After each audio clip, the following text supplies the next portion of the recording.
Shqipëria ka një histori të gjatë të korrupsionit në politikë. Sot, disa nga figurat më të njohura të skenës politike janë në hetim, në gjykim apo edhe në burg. Korrupsioni dhe keqpërdorimi i pushtetit, i shoqëruar përmes skandaleve të njëpasnjëshme, kanë lënë pasoja të thella në jetën politike dhe shoqërore të vendit. Pjesa e pandushkueshmërisë të politikanëve të lartë ka qenë gjithmonë një nga pikat kryesore të kritikave dhe besoj maturimi politik i vendit tonë është i lidhur gjithmonë me të kaluarën, me eksperiencën politike se si hyn në demokraci një popull. Nëse ne do të ndjekim historikun e qasjes së drejtësisë ndaj njerëzve me pushtet, kuptohet qartë që njerëzit me pushtet, qofshin ata zyrtar të lartë, pra të funksioneve të larta, apo edhe njerëz të krimit të organizuar, nuk ishin prekur, nuk ishin hetuar dhe ja kanë dalë mban në dekada që të mos dënohen apo të mos përgjigjen dhe të mos japin llogari përpara drejtësisë. Kjo që po ndodh në Shqipëri nuk është parë ndonjëherë në të paktën këto 35 vite. Kush po i vë përballë drejtësisë politikanët që kalojnë vijën e kuqe? Spaku e filloi punën me vështirësi. Kjo strukturë arriti që të vinë në nivelin e duhur shumë shpejt, koha ishte relativisht e shkurtër, arriti që të jepte rezultatet e para. Tashmë ata kanë vendosur disa standarde të cilat nuk ulen më, thjesht do rriten. Në këtë vorbull të madhe të korrupsionit janë akuzuar aktor politik të vegjël dhe të rëndësishëm. Rasti më i freskët është ai i kryebashkiakut të Tiranës, njëkohësisht edhe një ndër figurat më të rëndësishme të Partisë Socialiste, kjo forcë e madhe politike që qeveris vendin prej vitit 2013, ka patur jo pak raste të tilla në 10 vitet e fundit. Unë e njoh mirë Erionin. Ka për të qenë një kryetar i shkëlqyer bashkie dhe të gjithë do të jemi shumë krenar për të. Dua që të falenderoja kolegët e Spakut, një institucion që unë vetë s'kisha pas të bëjam përpara, por që mbas këtij takimi ma ka rritur bindjen që është bërë një investim për sëmbarjen në Shqipëri. Erion Veliaj u shfaq për herë të parë në arenën politike si opozitar, në drejtimin e Lëvizjes Mjaft, një organizatë jo qeveritare e njohur për aktivizmin qytetar në vitet 2000. 8 vjet më pas, Veliaj krijoi Partinë G99, një grupim i të rinjve intelektual shqiptar që kërkonin reforma dhe një shoqëri më të drejtë. Partia e re dhe shpresdhënëse garoi në zgjedhjet e vitit 2009 dhe pas rezultateve zhgënjyese të atyre zgjedhjeve, aktiviteti i G99 u shua gradualisht. Shumë nga antarët e saj, përfshirë Erion Veliajin, ju bashkuan Partisë Socialiste. Atashimi i Erion Veliajit në Partinë Socialiste u shpërblye me postin e sekretarit të rinisë dhe emigracionit. Në vitin 2013, u zgjodh deputet i Partisë Socialiste në Gjirokastër dhe me krijimin e qeverisë së parë Rama, u emërua ministër i mirëqenies sociale dhe rinisë, post të cilin e mbajti deri në vitin 2015, kur kandidoi dhe fitoi drejtimin e bashkisë më të madhe në vend. Përgjatë mandatit të tretë si kryetar i Bashkisë së Tiranës, Veliaj u arrestua në 10 shkurt të këtij viti. Dyshimet dhe zërat që e lidhnin atë me çështje të mëdha korruptive nisën herët, që në momentin kur SPAK filloi hetimet për incineratorin e Tiranës dhe për aferën e njohur si 5D. Sot mbi të rëndojnë 3 akuza kryesore që lidhen me korrupsionin dhe abuzimin me tenderat në Bashkinë e Tiranës. Në këtë fazë të hetimit paraprak janë grumbulluar prova që tregojnë se ka të dhëna konkrete për korrupsionin pasiv dhe aktiv të funksionarëve të lartë shtetëror dhe të zgjedhurve vendor, pastrimin e produkteve të veprës penale ose veprimtarisë kriminale, refuzim për deklarim, mos deklarim, fshehje ose deklarimin e rrem të pasurive dhe interesave privat të personave të zgjedhur dhe të nëpunësve publik. Dosja 5D, ndoshta jo për shkak të emrave, por për shkak të mekanizmit që tregoi, mund të jetë një nga dosjet më të forta që programi i posaçme ka hetuar.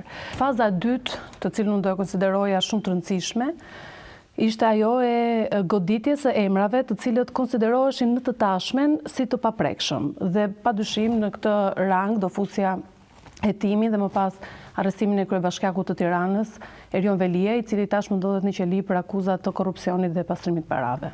Jo se unë se kisha perceptuar që mund përfundon të një ditë në dyert e drejtësisë, por skepticizmi për shkak të pushtetit, ndikimit pushtetit edhe mbi drejtësinë e re, siç dhe është artikuluar shpesh, e kam parë shpesh të vështirë, po jo të pamundur.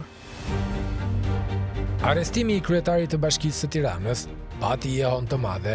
Përveç festave ironike dhe protestave që pasuan, ai shkaktoi në mënyrë direkte apo indirekte edhe një fushat të gjerë mediatike kundër SPAK-ut. Më herët, qëndrimet e kryeministrit për rastet që përfshinin ish ministra kanë qenë neutrale, por në rastin e kryebashkiakut Veliaj, sulmet ndaj SPAK nuk ishin të pakta. Edhe vetë SPAK-u e ka pranuar në rastin e fundit të dosjes ndaj kryebashkiakut të Tiranës Erion Veliaj. Në 2 prokurorët e dosjes e kanë thënë gjykatës që media caktuara janë përdorur pikërisht nga ky zyrtar për të ushtruar presion, kanosje, ndikim ndaj funksionarëve të drejtësisë nëpërmjet linçimit apo informacioneve të cilat nuk mund të jenë të vërteta ose edhe nëse janë të vërteta, të nxjerra nga konteksti për të krijuar një lloj klime të pasigurt dhe për të ndezur, po themi, opinionin publik kundra prokurorisë së posaçme.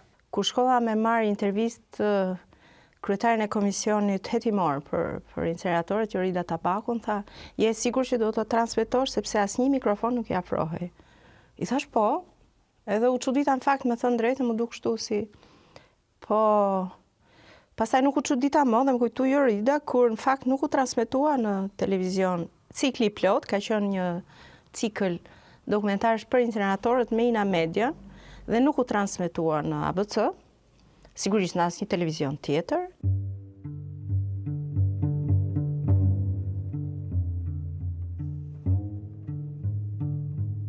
Shumë zyrtar të lartë, ish zyrtar, politikan, e kanë kaluar pragun e asaj godine të qelqt, shpeshherë me sportivitet. Shpeshherë kanë bërë batutat natyrës që kemi ardhur dhe janë të filmuara. Jemi këtu, do pim një kafe me prokurorët e posaçëm, jam thirr kot, por mbasi kanë dalë nga prokuroria, ne kemi parë funksionarë që nuk ishin më aq sportiv. Pas arrestimit të Erion Veliajt, hetimet e SPAK u zgjeruan duke përfshirë edhe familjarë të tij. Në qendër të akuzave, u vendos vëllai I tij Arber Veliaj, I dyshuar për përfitime të padrejta përmes lidhjeve familjare si dhe bashkëshortja e tij, Ajola Xoxa, e përfshirë në hetime për transaksione të dyshimta financiare. Kjo e thelloi edhe më tej dimensionin e çështjes, duke ngritur dyshime për një rrjet më të gjerë përfitimesh në rrethin e afërt të kryebashkiakut. Një tjetër figurë kyçe e qeverisë Rama II ishte Arben Ahmetaj, I cili ka mbajtur postin e zëvendës kryeministrit dhe më herët të ministrit të financave dhe ekonomisë. Në vitin 2023, teksa ende ushtronte funksionin e zëvendës kryeministrit, SPAK I dorëzoi kuvendit dosjen hetimore dhe kërkoi heqjen e mandatit të tij. Pak muaj më vonë, Ahmetaj u fotografua në pikën doganore të Kapshticës dhe më 7 korrik 2023 u largua drejt Zvicrës. Aktualisht, ish numri 2 I qeverisë shqiptare ndodhet në pritje të miratimit të kërkesës për azil. Në arati prej gati 2 vjetësh, mbi të rëndojnë disa akuza serioze. Shpërdorim detyre, mos deklarimi I pasurisë, korrupsion dhe pastrimi parave. Për ish ministrin Arben Ahmeta janë 2 dosje në prokurorinë e posaçme, shpërdorimin e detyrës për privatizimit të fabrikës Buka në kryeqytet, një akuzë e cila është çuar 2 herë drejt gjykimit, por gjykata e posaçme e ka kthyer dosjen për hetime të mëtejshme. Dosja e dytë për Arben Ahmetajn, e cila rëndon më shumë qoftë për akuzat, që janë ato të pastrimit parave, të përfshirjes në korrupsion dhe mosdeklarimit të pasurisë, por edhe rezultatet cilat ajo ka prodhuar gjatë hetimeve të kryera. Për këtë dosje të dytë, hetimet janë ende në vijim.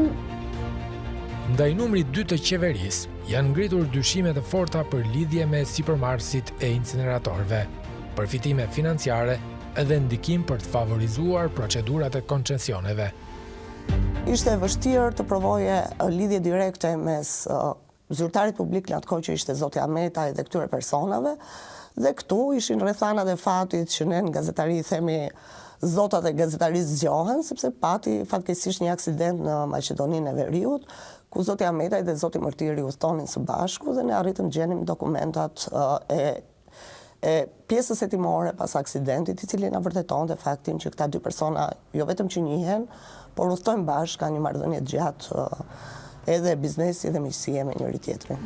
SPAK ka kërkuar kthimin e tij në Shqipëri për të përballur me drejtësinë. Arben Ahmetaj u mor në hetim pas bardhjes së grabitjes së kryer në shtëpinë e ish zyrtares Alda Klosi, e po ashtu në lidhje për aferën e incineratorëve. Një aferë frikshme, e tmerrshme, edhe e çuditshme se si një shtetar, disa shtetar, shumë shtetar deri në majën e vet, deri te kryeministri që mban përgjegjësi pavarësisht se s'ka firmën konkrete aty, mund të shkojnë deri në këtë pikë të vjedhin, deri në atë mas, në ato shifra, në atë lloj banaliteti procedurial, një popull kaq të varfër sa që është Shqipëria. Kjo është vetëm një copës e një realiteti të hidhur politik që ndodh prej vitesh në vendin tonë. Raste të ngjashme, disa të ekspozuara në opinion publik e të tjera që ende qëndrojnë në hije, tregojnë për një problem të thellë dhe të vazhdueshëm. Ndër emrat e përfolur dhe akuzuar për shpërdorim detyre dhe korrupsion të ish zyrtarëve të lartë nga radhët e Partisë Socialiste është edhe Sajmir Tahiri, Ilir Beqa, Lefter Koka, Vangjush Dako, Alqi Bllako, Rex Byberi e Agim Kajmaku. Ndalemi pak tek një nga figurat më të afërta të kryeministrit në fillim të mandatit të parë qeverisës, ish ministri i brendshëm Sajmir Tahiri. Pasi përfundoi studimet për drejtësi pranë Universitetit të Tiranës, u angazhua në jetën politike duke u bashkuar Partisë Socialiste të Shqipërisë. E nis karrierën e tij politike në terren, fillimisht në zonën e kombinatit në Tiranë. Pikërisht në vitin 2009, Tahiri u kandidua si deputet në zgjedhjet parlamentare dhe u zgjodh për herë të parë si antar i Kuvendit të Shqipërisë. Në vitin 2013, pas fitores së Partisë Socialiste dhe aleatëve të saj në zgjedhje, Sajmir Tahiri u emërua ministër i punëve të brendshme, një nga postet më të rëndësishme në kabinetin e kryeministrit Rama. Gjatë kohës së tij në këtë detyrë, Tahiri u shfaq si një figurë e fortë dhe shpeshherë kontradiktore në luftën kundër krimit dhe korrupsionit, por më pas do të përballej vetë me akuza të rënda që do të ndikonin ndjeshëm në karrierën e tij politike. Kreu i qeverisë Rama, gjatë kohës kur Tahiri ishte ministër i brendshëm, e ka vlerësuar atë publikisht me epitete të veçanta, kampion i reformave në rend dhe siguri, duke e konsideruar si një nga ministrat më energjik dhe të suksesshëm në kabinetin e tij. Por shumë shpejt, ky vlerësim u zbe, atëherë kur Tahiri u akuzua për lidhje me grupe kriminale dhe përfshirje në trafik droge. Kur mos lejoni që një druj shtrëmbër, apo 2, apo 3, apo 7, që ndeshni rrugës dhe që dalin nga mesnesh, t'ju cënoj krenarin legjitime për Partinë Socialiste. Tahiri e ka përfunduar, e ka shlyer dënimin në burgun e sigurisë zakonshme në Fushë Kosovë të Lushnjës, vazhdon të jetë e rekursuar në gjykatën e lartë, mbasi SPAK nuk ka qenë dakord me cilësimin fajtor të ish-ministrit të brendshëm vetëm për një akuzë. SPAK kërkon dënimin e Sajmir Tahirit për vepra të tjera penale dhe për këtë arsye, çështja vazhdon të jetë në pritje në gjykatën e lartë. Rasti i Sajmir Tahirit, i cili u dënua për shpërdorim detyre, shënoi një moment të rëndësishëm në raportin mes drejtësisë dhe politikës në Shqipëri. Dënimi i tij pati ndikim të thellë në perceptimin e opinionit publik, duke rikthyer debatin mbi përgjegjësinë penale të politikanëve të nivelit të lartë. Ky rast ngjalli diskutime të gjëra jo vetëm për funksionimin e sistemit të drejtësisë, por edhe për mënyrën se si korrupsioni në nivelet më të larta të pushtetit mund të kërcënojë sigurinë kombëtare. Gjithë historiku i zhvillimit të sistemit gjyqësor në vendin tonë ka qenë gjithmonë nën presionin e politikës. Kemi pasur raste edhe politikanë që kanë dëshmuar, kanë pasur video prova, si ishte rasti pastaj që çohet në 21 janar. Kemi pasur fakte që janë vendosur përpara publikut. Veprimtaria e SPAK ka trazuar ndjeshëm ujërat në skenën politike shqiptare, duke shkaktuar reagime dhe pakënaqësi në të dyja krahët e politikës. Në disa raste, këto reagime kanë shkuar deri në vënje në dyshim të vetë legjitimitetit dhe ekzistencës së këtij institucioni të ri të drejtësisë. Ky institucion nuk do të ekzistojë.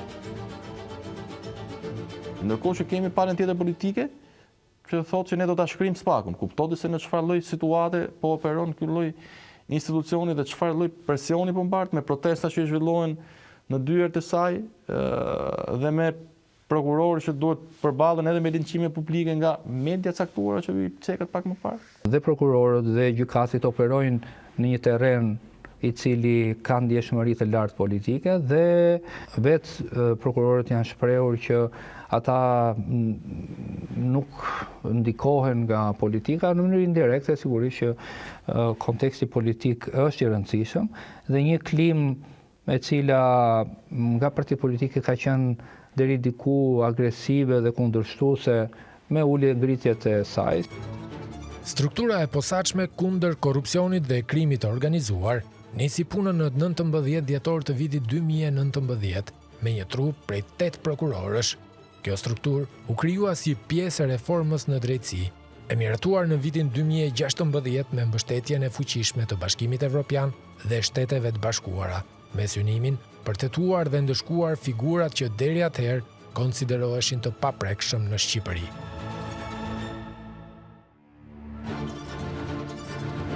Themelimi i SPAK ishte një nga kushtet kryesore për përparimin e vendit në procesin e integrimit evropian, duke synuar ndërtimin e një sistemi drejtësie funksionale, të pavarur dhe të besueshme në luftën kundër korrupsionit dhe krimit të organizuar. Mënyra se si u iniciua kjo reformë, mënyra se si u zhvillua kjo reformë, mënyra se si u votua kjo reformë, ne aty do të shikojmë që aktorët kryesor politik dhe sidomos përfaqësuesit në Kuvendin e Republikës së Shqipërisë kanë pasur me qindra seanca në të cilat kanë dështuar dhe nuk është dashur miratimi i reformës. Trysnia e faktorit ndërkombëtar, përfaqësuesit e Bashkimit Evropian apo të Shtetet Bashkuara të Amerikës, të cilët kanë dashur reformimin e sistemit gjyqësor dhe duke u vënë nën presionin e ndërkombëtarëve, u arrit edhe kjo reformë me numrin më të madh të votave. Reforma ishte një gjë e domosdoshme. Pra për këtë duhet bëjmë dakord. Edhe madje edhe kundërshtarët më të këqij të kësaj reforme bien dakord që kishte ardhur momenti për një reformë.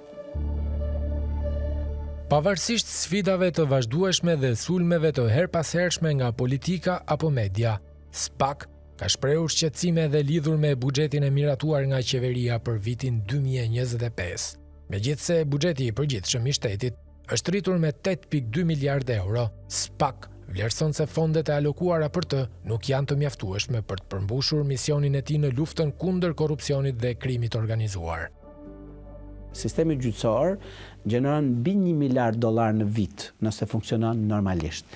Ndërsa nëse ne këto 1 miliard i mbajmë në 7-8 vite apo 15 vite siç është skenari sot, praktikisht vetëm inflacioni sikur po e marrim më të thjeshtën fare, imagjino se çfarë humbjesh mëdha kemi. Në çdo sondazh SPAK-u rezulton që është një ndër institucionet më të besuara, rritet besimi i publikut tek prokuroria e posaçme. Për sa i përket performancës së institucionit, ne dallojmë dy periudha. Pra periudhën e parë 4 vjeçare, 20-23, gjatë cilës të paktën për sa i përket produktivitetit kemi vetëm në një vit 50% të rasteve të hetuara në vetëm në një vit, pra ekuivalenti 4 viteve, që është një numër i konsiderueshëm. Procedimet të regjistruara përkundrejt atyre të hetuara pikërisht ka një rritje të madhe të gjithë këtyre parametrave dhe shohim që ka një rritje të lehtë gjithashtu dhe të relevancës.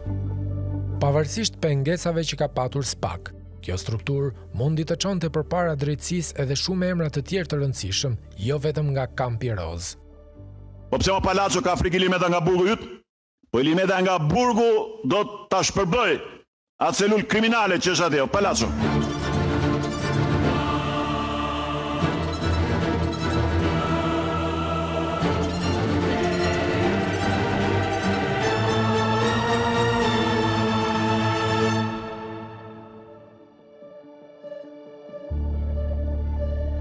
Aludimet për përfshirjen e ish presidentit Ilir Meta në afera korrupsioni nisën që prej vitit 2019, kur ai ishte ende në krye të presidencës.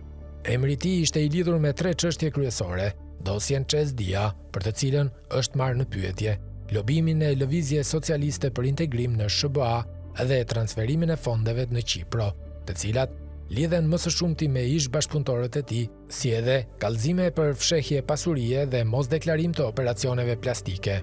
Për 2 çështjet e para janë hapur hetime, ndërsa kallëzimi për çështjen e tretë ka ardhur nga gazetarët investigativ. Por ish kreu i shtetit u arrestua në 21 tetor me urdhër të prokurorisë së posaçme kundër korrupsionit, në ndyshimet për përfshirje në korrupsion, pastrim parash, si dhe për mosdeklarim dhe fshehje të pasurisë. Megjithse kanë kaluar 7 muaj, ndaj Ilir Metës ende nuk ka një vendim gjyqësor mbi këto akuza. Zyrtar të lartë, të akuzuar për skema nga më të ndryshmet korruptive dhe me dëm ekonomik miliona euro, sot janë në hetim ose madje janë dhe në qeli pikërisht për shkak të këtyre shkrimeve që janë bërë nga gazetarë hulumtues, investigues serioz. Jam para jush për t'i thënë skrapit të partisë se vjedhja sheku i do t'u djeg në flakët e ti dhe ju. Një tjetër emër nga kampi i opozitës së sotme është edhe Sali Berisha. Ish kryeministri dhe ish presidenti i Shqipërisë u akuzua për favorizimin e dhëndrit të tij, Jamarbër Maltezi, për të privatizuar ish klubin sportiv Partizani, përmes ndryshimeve ligjore dhe nxjerrjes së VKM-ve preferenciale.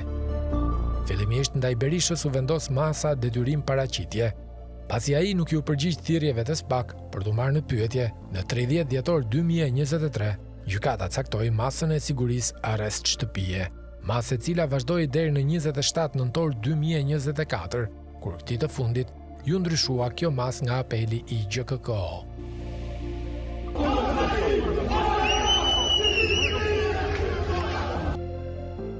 Në vitin 2019, Nisma Thurje kallëzoi ish ministrin e shëndetësisë Ilir Beqia për koncesionin e sterilizimit. Nga hetimi që është ende në proces, rezultoi se Beqia kishte abuzuar me fondet e Bashkimit Evropian për menaxhimin e dobët të sistemeve shëndetësore dhe abuzime me tenderët për pajisje mjekësore dhe medikamente. Pjesë e disa akuzave të rëndësishme është edhe lidhja e tij me disa kompani farmaceutike dhe mungesa e transparencës në shpenzimet e fondit për shëndetësinë. Korrupsion pasiv, mosdeklarim dhe fshehje pasurisë, mashtrim dhe pabarazi në tendera, vjedhje duke shpërdoruar detyren dhe grupi strukturuar kriminal. Ne kemi çuar 6 çështje në SPAK, e para ka qenë dosja e sterilizimit. Për hir vërtetës kur shkuam atje ata s'kishin hap akoma zyrën e protokollit. Nuk po dinin ku ta protokollonin, sepse ka qenë dita e dytë e punës së SPAK-ut. Arsyeja ishte të 6 çështje që ne kemi zgjedhur kanë qenë çështje që janë përfaqësuese të një kategorie caktuar. Dhe kjo çështje përfaqësonte disa gjëra. E para përfaqësonte vjedhjen e lekëve të ilaçeve, lekëve e spitaleve për të bërë vila. Pra shumë shqiptarë humbasin jetën nëpër spitale që dikush, një ministër, një drejtor, një biznesmen i lidhur me ta ndërtoi vila në kurrizë të jetës shqiptarëve të zakonshëm. Mes emrave të tjerë në bankën e të akuzuarve është edhe ai ish ministri të mjedisit dhe administratës publike Lefter Koka. Akuzat përfshin shpërdorim të fondeve publike dhe ndihmën për kompanitë që operonin me incineratorët, duke krijuar një skem të pastrimit të parave. Roli i tij në vendimarrje ka ngritur dyshime të forta mbi ndikimin e politikës në zhvillimet e sektorit mjedisor. Shpërdorim të detyrës, pastrim të parave, korrupsion. Personat që kishin fituar inceneratorin në Elbasan, shfaqeshin dhe në Fier.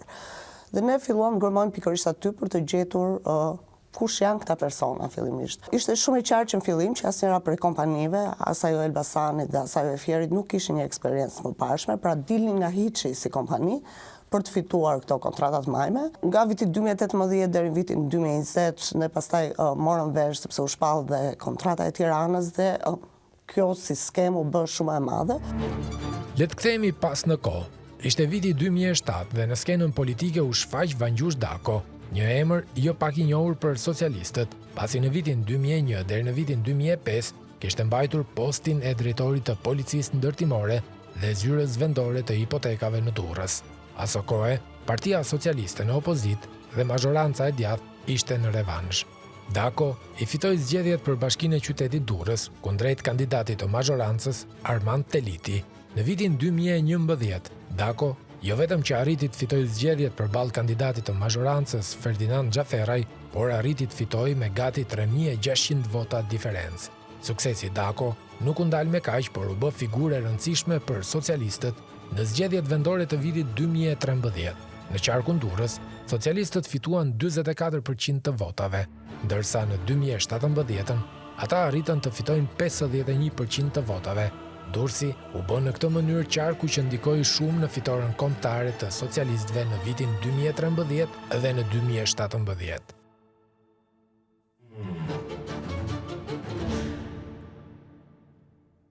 Shpërdorimi i detyrës. Gjykata e posaçme e gjeti fajtorish kryetarin e Bashkisë Durrës Vangjush Dako për shpërdorim detyre në 2 raste dhe e dënoi atë me 2 vjet e 8 muaj heqje lirie. Në vitin 2018, një hetim i nisur nga autoritetet gjermane mbi një organizatë të madhe kriminale që vepronte në fushën e trafikut të drogës, zbuloi jo vetëm rrjetin kriminal në disa qytete në Shqipëri, por edhe mënyrën e çlirët me të cilën politikanët në Shqipëri bisedonin dhe merrnin favore nga eksponentët e krimit. Dosja në fjalë quhet 339. Fragmente bisedash të përgjuara nga prokuroria treguan se si Vangjush Dako, kryebashkiaku, kishte marrëdhënie të shpeshta me antar të grupit të trafikantëve. Njëri prej tyre, Astrid Avdylaj. Kreu i grupit përgjohet duke thënë se do t'i propozojë Edi Ramës një njeri të tij për kandidat për deputet, edhe se në shkëmbim të kësaj, rezultati i socialistëve në Shijak do të ishte i tillë që do të surprizonte edhe vetë Ramën. Në total, bëhet fjalë zyrtarisht pak ma ka pranuar në një komunikim që kam patur me zyrën e shtypit, edhe për 16 kryebashkiak dhe ish kryebashkiak, të cilët kanë përfunduar të akuzuar në kohë, pra nga 2019 e në vazhdim pra gjatë ekzistencës dhe funksionimit të prokurisë posaçme për vepra të ndryshme penale. Rreth këtyre skandaleve ka pasur shumë debate mbi efektivitetin e sistemit të drejtësisë në Shqipëri. Në disa raste, politikanët janë hetuar, por shumë nga ata kanë arritur të shpëtojnë nga ndëshkimi, duke përdorur lidhjet politike dhe mbrojtjen që u jep pushteti. Zhurmë e madhe, dritë e zbehtë, por ndoshta shpresdhënëse. Pas këtij zinxhiri të gjatë të akuzuarve, dënuarve dhe personave nën hetim, apo dhe atyre që e kanë shlyer dënimin, rezultojnë sipas një raporti të Spakut, deri në fund të vitit 2023, kanë qenë në hetim 575 zyrtar, apo politikan, përfshirë ministra, deputet, kryebashkiak dhe drejtues të institucioneve publike.